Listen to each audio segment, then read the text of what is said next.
আসসালামু আলাইকুম সবাইকে। সবাই কেমন আছেন? আজকে আমাদের ওথ টেকিং প্রোগ্রাম ছিল। এমবিবিএস পাশ করার পরে যখন ইন্টার্ন লাইফ শুরু হয়, তখন আমাদের ওথ টেকিং প্রোগ্রাম হয়। আর এইটার পরেই ইন্টার্ন লাইফ শুরু হয়। কিন্তু আরএমসি তে আমাদের ডিউটি শুরুর পরে এই প্রোগ্রাম হচ্ছে। ভাগ্যক্রমে এই দিনে আমাদের ওয়ার্ডে অ্যাডমিশন ছিল, যার কারণে আমাদের ডিউটির প্রেশার অনেক বেশি ছিল। সকালবেলা 8টার দিকে আগে ওয়ার্ডে গেছি। ওয়ার্ডে যাওয়ার পরে প্রায় 1.5 আওয়ার ডিউটি করার পরে আমরা প্রোগ্রামে এসেছি। কিন্তু আসার পরে তো আমার মন খারাপ হয়ে গেছিল, কারণ এখানে দেখলাম সবাই অনেক সাজগোজ করে এসছে শাড়ি পরে।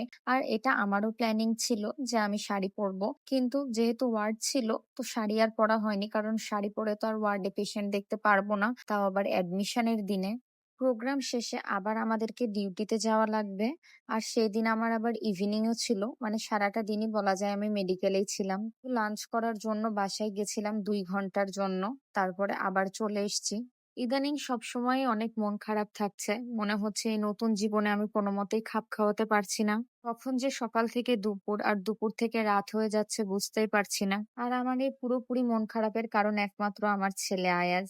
আমি ওকে রেখে ডিউটি করতে একদমই পারছি না, খুবই বেশি কষ্ট হচ্ছে ওর জন্য। নিজের মধ্যে সবসময় একটা গিল্টিনেস কাজ করছে, মনে হচ্ছে আমি মনে হয় দোষী, আমি ভালো মা না। যদিও আয়াজকে দেখাশোনার জন্য অনেকজন আছে, আর সবাই ওর অনেক আপন মানুষ, সবাই ওকে অনেক ভালোবাসে, ওর নানি নানু খালামণিরা।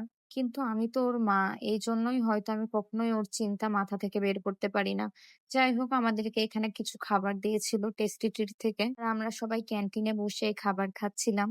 এখন মাঝে মাঝেই নিজেকে প্রশ্ন করি যে আসলেই কি আমি ঠিক ডিসিশন নিয়েছি, আমি কি 1 বছর টানা ডিউটি করতে পারবো। আল্লাহর কাছে সবসময় দোয়া করি যেন আমার এই জার্নিটা কোনো রকম আমার জন্য সহজ করে দেয় আল্লাহ, কারণ এই 10-12 দিনের ডিউটিতেই আমি বুঝে গেছি যে আল্লাহ ছাড়া কেউই আমার জীবনকে সহজ করতে পারবে না।